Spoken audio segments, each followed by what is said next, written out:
Olá, bem-vindo ao nosso estudo de hoje. Vamos mergulhar profundamente no capítulo 4 do livro de 2 Reis, que é um texto extraordinário repleto de milagres e ensinamentos que mostram o poder de Deus atuando por meio do profeta Eliseu. Este capítulo tem 4 histórias principais, cada uma cheia de lições sobre fé, provisão divina e a intervenção sobrenatural de Deus em momentos de grande necessidade. Antes de começarmos, é importante lembrar que a narrativa de 2 Reis se passa em um contexto histórico em que o povo de Israel estava dividido entre o reino do norte, Israel, e o reino do sul, Judá. Eliseu era o sucessor de Elias e operava como profeta em Israel, num período de apostasia e idolatria. Mesmo assim, Deus não deixou de agir, e sua misericórdia e poder se manifestaram de maneira poderosa através do ministério de Eliseu.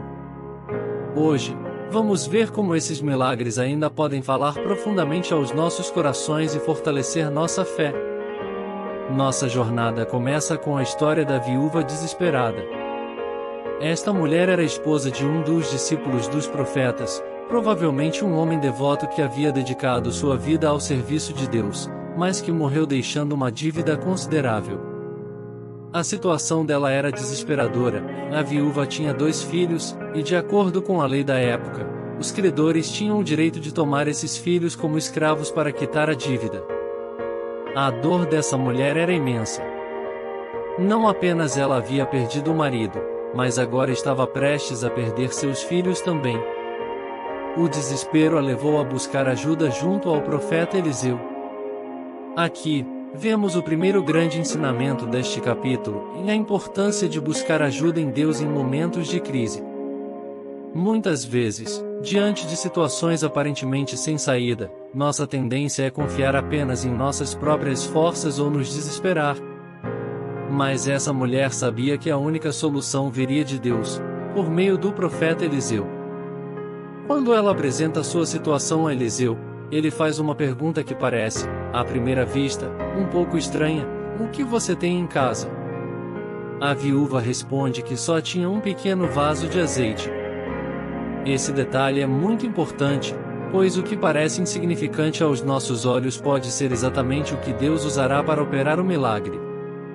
Eliseu, então, dá instruções claras à viúva, e ela deveria pegar emprestadas todas as vasilhas que pudesse de seus vizinhos, sem economizar na quantidade, e depois, dentro de sua casa, ela deveria fechar a porta e começar a derramar o azeite no que tinha. Quando a viúva seguiu as instruções de Eliseu, algo extraordinário aconteceu.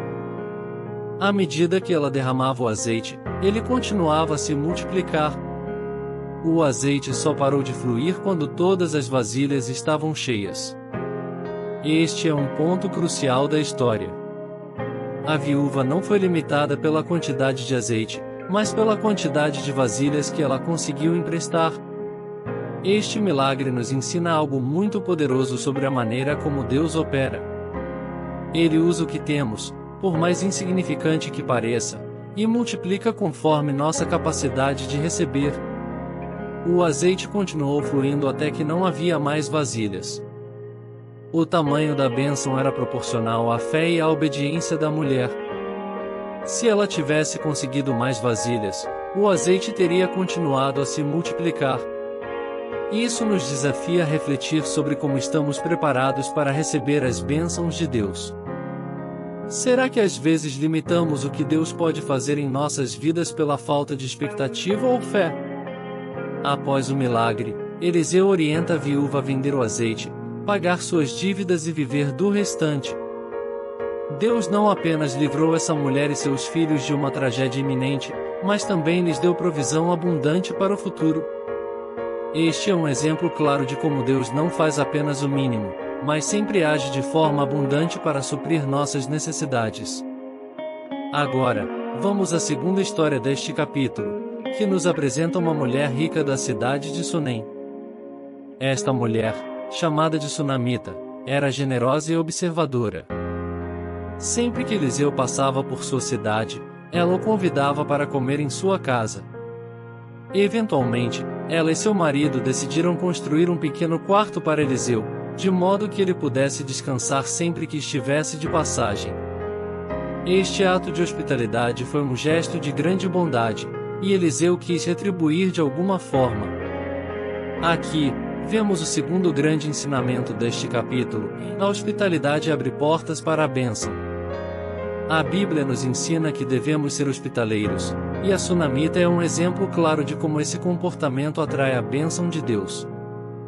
Ela não pediu nada em troca de sua hospitalidade, mas Deus, que conhece os desejos mais profundos do coração, quis abençoá-la de maneira extraordinária. Eliseu, então, pergunta ao servo Geazi o que poderia ser feito por essa mulher. Geazi menciona que ela não tinha filhos, e seu marido já era idoso. Assim, Eliseu profetiza que ela teria um filho no ano seguinte. A mulher, em um primeiro momento, hesita em acreditar, talvez por medo de ter esperança em algo que parecia impossível. No entanto, a palavra de Eliseu se cumpre, e no tempo determinado, a sunamita dá à luz um filho. No entanto, a história não termina aqui. Alguns anos depois, o menino adoece gravemente e morre nos braços da mãe. A sunamita, mesmo em meio à dor, não se desespera completamente. Em vez disso, ela se apega à fé que tinha em Deus e corre para buscar Eliseu. Essa atitude é um exemplo de perseverança na fé, mesmo quando tudo parece estar perdido. A sunamita não se conforma com a morte do filho, mas acredita que Deus pode reverter essa situação. Eliseu retorna com a sunamita e, ao chegar a casa, sobe até o quarto onde o menino estava. Ele ora e se deita sobre o corpo do menino, em um gesto que simboliza a transferência de vida. Após um momento de oração intensa, o menino espirra 7 vezes e abre os olhos. O número 7, na Bíblia, é frequentemente associado à perfeição e à completude. Este milagre é uma demonstração do poder de Deus sobre a vida e a morte. Mais uma vez, vemos que Deus responde à fé perseverante. Esse milagre nos ensina sobre o poder da intercessão e sobre como devemos persistir em buscar a Deus, mesmo quando as circunstâncias parecem impossíveis. A sunamita poderia ter se conformado com a morte do filho, mas ela sabia que Deus tinha poder para trazer vida de volta. Este é um desafio para nós, quando enfrentamos situações difíceis, devemos continuar buscando a Deus com fé, sabendo que Ele é capaz de fazer o impossível. Na terceira história deste capítulo, vemos Eliseu em Gilgal durante um período de fome. Ele estava com um grupo de profetas, e alguém foi buscar ervas silvestres para preparar uma sopa. No entanto, sem saber, o homem colheu uma planta venenosa e colocou-a no caldeirão. Quando os homens começaram a comer, perceberam que havia veneno no alimento e clamaram a Eliseu, e há morte na panela. Eliseu, com a orientação de Deus, pede que tragam um pouco de farinha, a qual ele joga no caldeirão. Milagrosamente, o veneno é neutralizado, e o alimento se torna seguro para consumo. Aqui, vemos o terceiro grande ensinamento deste capítulo, e a intervenção de Deus nos livra da morte. O que parecia ser um banquete fatal foi transformado em vida por meio da ação divina.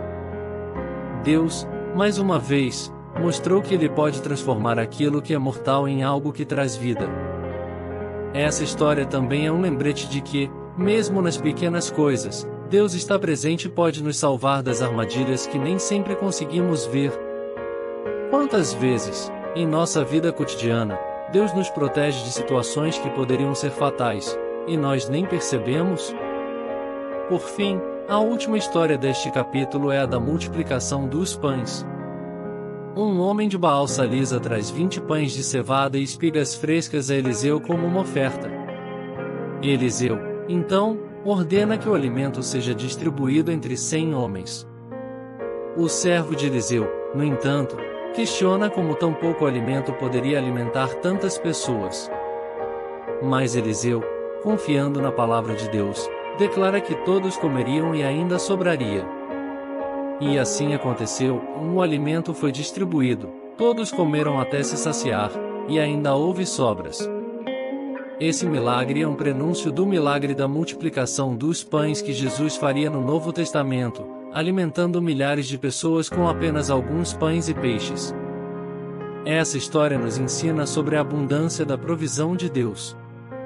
Ele não apenas supre nossas necessidades, mas faz isso de maneira abundante.